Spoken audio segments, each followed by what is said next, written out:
Well, I hope this is not going to be too hard for an after-lunch session, so you don't get to sleep, so I will try to do my best. So, yes, first I really want to thank you, all the SODA team, for having us here, and yeah, thank you everyone for joining this session. This is me, just a quick introduction. So I do work as now a technical marketing manager at SUSE, but I have been working as a consultant and solution architect for both Red Hat and SUSE for quite a long time. And I've been doing OpenStack, Kubernetes, and a lot of software-defined storage projects. So that's my background, and this is me in the beautiful port of Bermeo, which is quite close. So I really recommend all of you that you are in Bilbao, you have time to visit the ports near Bilbao, which is really, really amazing place. Okay, so this is what we are going to cover, and this is going to be a little different to what we have seen this morning, okay, because we have seen a lot of ways to get value out of data. People mentioned that it's the new oil, the new gold, what we do with the data. But now we are going to go a little bit deeper to a layer that is below all those solutions. So we have been talking about cars and trucks and these Ferrari, Lamborghinis, and we are going to talk about tires, okay, and wheels, okay. So it's a little bit different. We are in the lowest layer of the infrastructure, so because we are, SUSE is an infrastructure software company, so that's the layer we are going to talk about.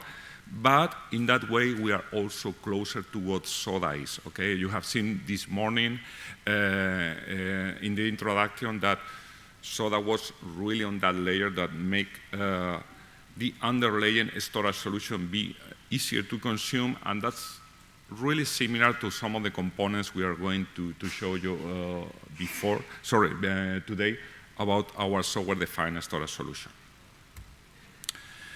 And I really want to start talking about why, okay? So there are a lot of storage solutions out there, so why creating a new solution when there are so many others available? The question is that the storage market is quite old, okay? So there have been people doing storage solutions since the very host system were available like in the 50s, so nothing new. But it's true that in the open space world, there are not that many storage solutions. So there's a well-known solution called Ceph that has been around like for 15 years, which is a quite scalable solution that is used, for example, for CERN, for all those experiments in the accelerator, neutron accelerator. They use this solution, which is well known to be highly scalable, fully open source, performs really well when it manages object storage. But we understood or we identified that in the open source space, we needed another solution that has a different architecture, and that's why we are going to show you today. Just which are the foundations of our solution, why it was created, and which is the value you should expect.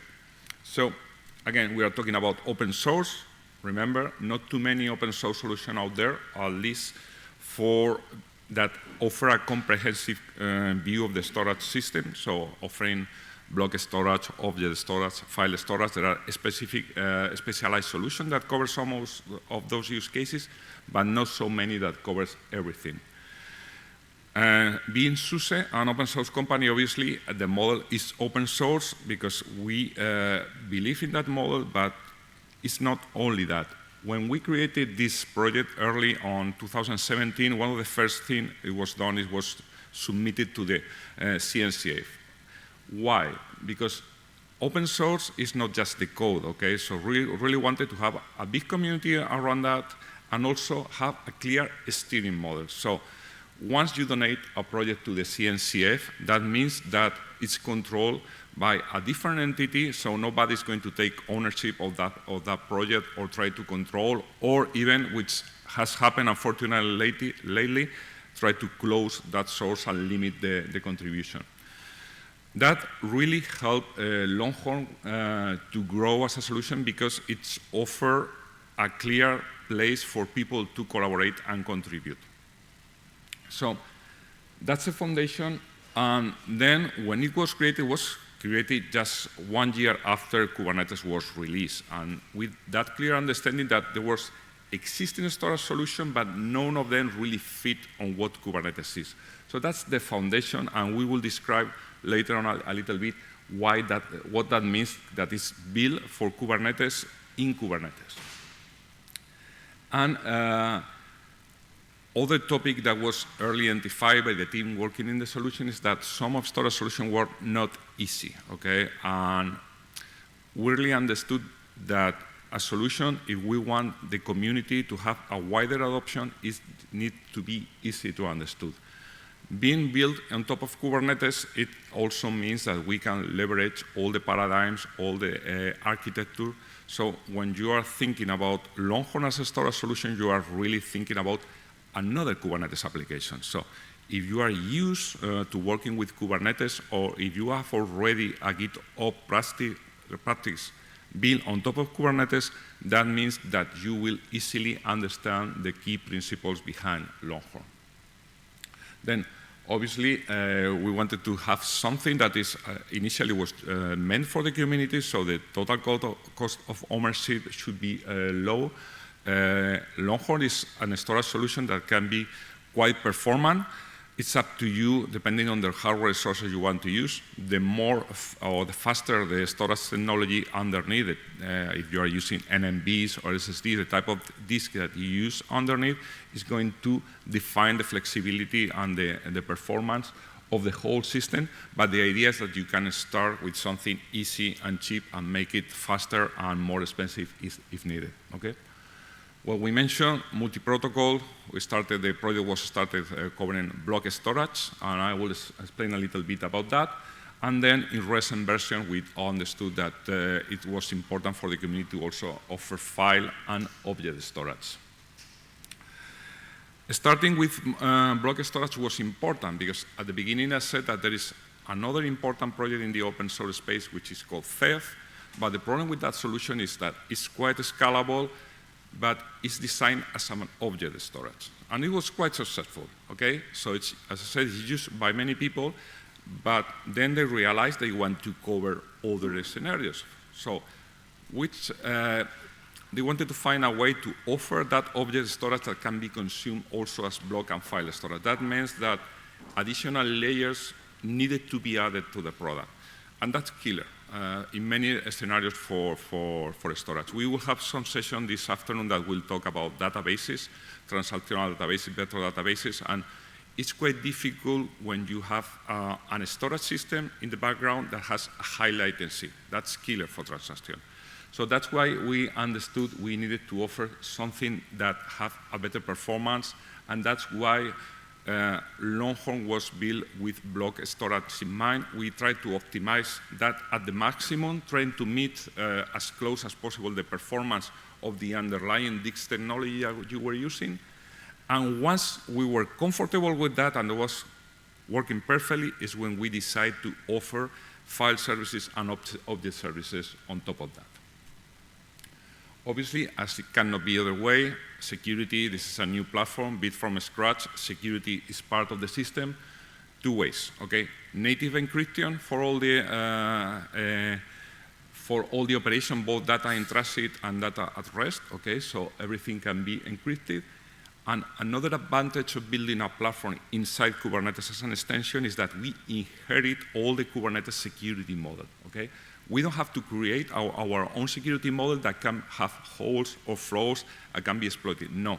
The security model, when you provision storage, when you provide storage volumes to your workloads, is exactly the same model as Kubernetes. So it's a well-known model. There's a lot of tools that can audit, so we can guarantee that it's safe. Another requirement was to be resilient. So Longhorn is a replicated storage. That means that per design, each time you write a data, it's replicated at least 3 times. That's the main idea, is to guarantee that no data is lost. Okay, at some point you may have issues, the storage system may need to be stopped, whatever, but you will never ever lose a data because of that replication approach. Replication is good, okay, you have the data, but also we need understood that we need to make backups and snapshots. So Longhorn was designed with that in mind, and is using what is called a copy on write system. That means that we can easily make a snapshot of any volume that is provided by the platform, and we can build backup on top of those snapshots. We will see that that really helps with things like, for example, using that model for cloud replication, so moving your workloads around different cloud providers. Thanks to snapshots and backup, another idea is that the recovery should be well defined. The snapshot functionality allows not just to do full snapshots of the volumes you are using, but also to do incremental snapshots. With those incremental snapshots, it means that it can be easily measured, okay, when your backing storage or your replication system is ready. So when you have to define your recovery point objective, a recovery in time objective to recover your system, you have a clear understanding of how much time it will take. So people that is consuming or using Longhorn as the storage backend can have a clear SLA to offer to their consumers. And this may seem, okay, standard storage functionality, and that's it, okay, yes, it's, you can find this in many other proprietary systems, but this is brand new, built in Kubernetes, for Kubernetes, but we also wanted to go beyond that. So another key feature of Longhorn is the way we are doing replication. For example, nowadays, there are people, or many people are using Kubernetes on cloud providers, and they are using the native storage provider providers of those hyperscalers like Azure or AWS. The good thing about Longhorn is that it can live on top of that and offer things, for example, that are not available, like multi-region or multi-zone block storage replication. For some companies, that's a game changer, because right now, with the hyperscaler provided Kubernetes solution, you cannot achieve that level of replication. So that's all the value, and a quick recap of all the value we wanted to put into Longhorn when it was designed.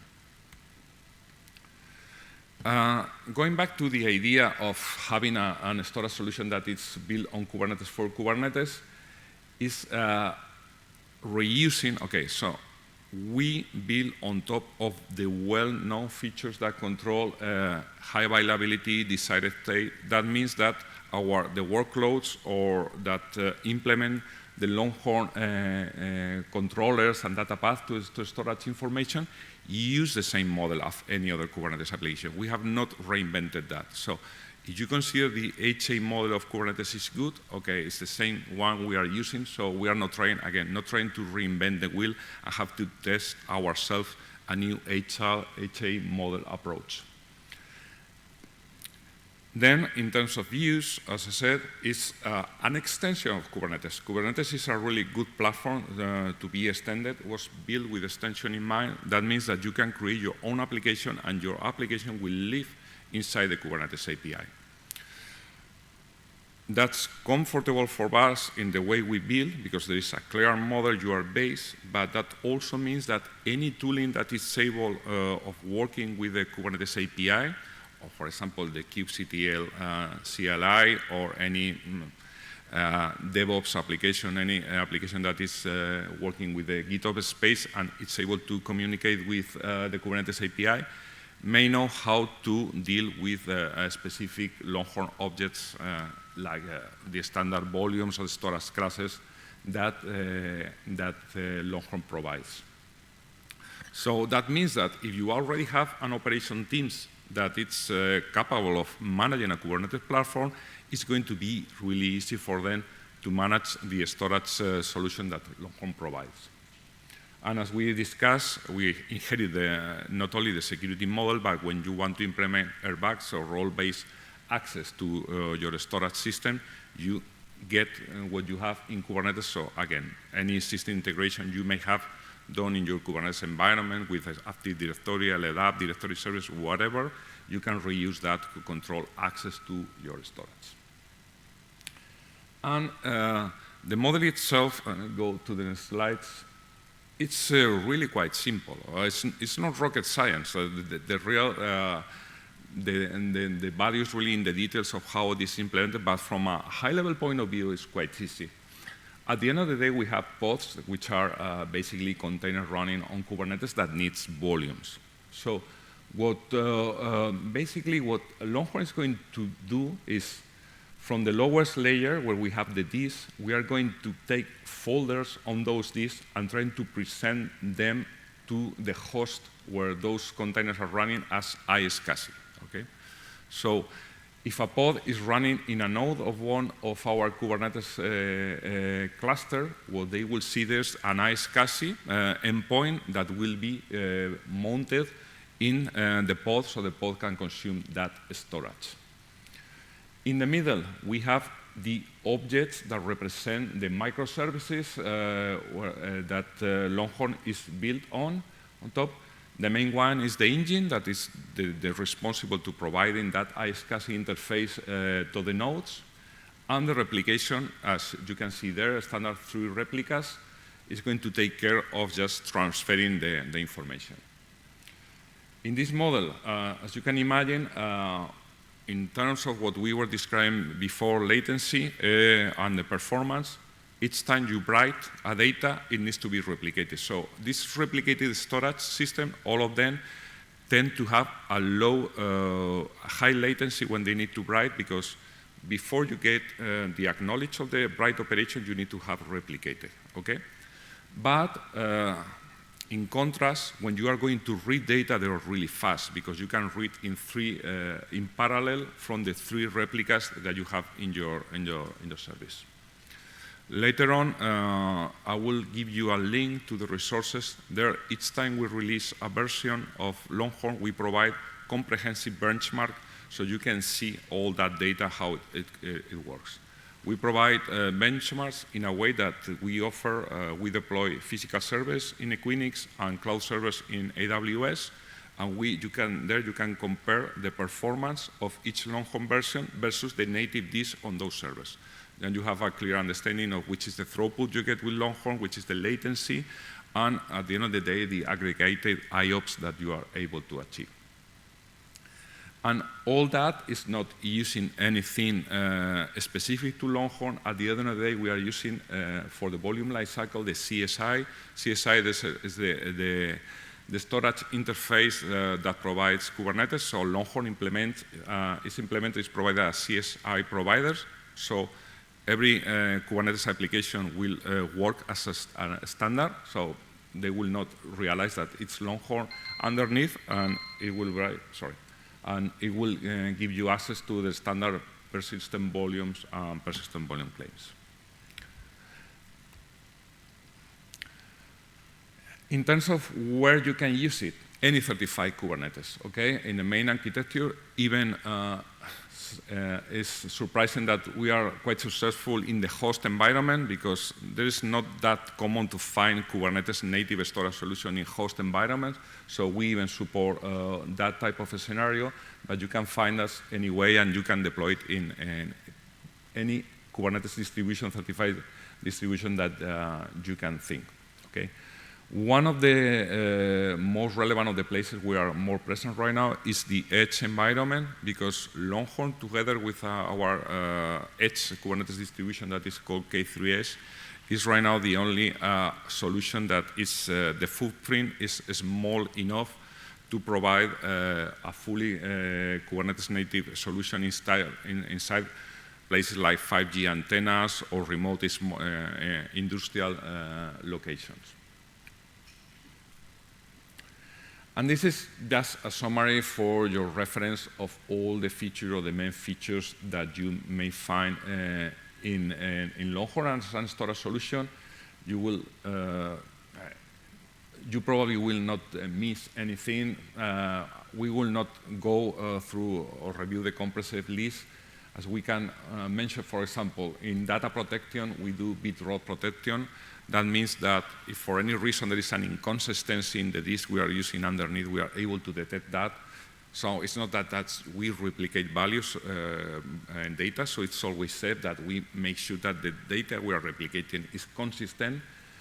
And We use, for example, tagging. Tagging, most of the DevOps practice around Kubernetes use extensive use of tagging.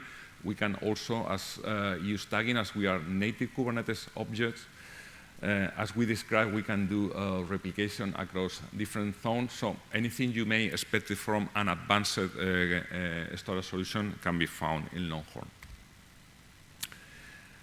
Just a quick overview of the roadmap, what's coming next, but I will focus on two of the most relevant features we have recently released. One of them I mentioned, we already have fully supported block and file storage, and in this version 1.5 we have released the first release for supporting also object storage. It's technical preview right now, and the other key solution is that we are trying to minimize the latency when we are writing data. In the diagram of the architecture, there was a drawing where it was mentioned that each time we write data, it's writing in the file system of the node. That means that there's an amount of latency you get from not being able to write directly to the raw device. With SPDK, which is the Storage Performance Development Kit, is a library we are integrating. Now, in this version, is the first version, we are able to write in raw devices using the NMB protocol. That has really allows us to reduce latency by a half. So in the numbers, again, in the resources, you will see the benchmark. This new engine is able to offer 3 times more IOPS. So it was good in terms of performance. With this new release, it's going to be even faster. And the idea is that we are going to fully support that in Q2 next year. And that's basically it, a really quick overview of what Longhorn is, what you may expect. Obviously, it's quite difficult to cover that in 20 minutes, but we put together there some resources. There you have full set of benchmark, okay, so you can have an overview if it fits what you may think in terms of performance. You have a full demo, okay, of how Longhorn works, the deployment and the operation of the system, including things like performing backups and that kind of operation, and also some learning resources that may be useful in case you want to evaluate the solution. And that's it. Thank you so much.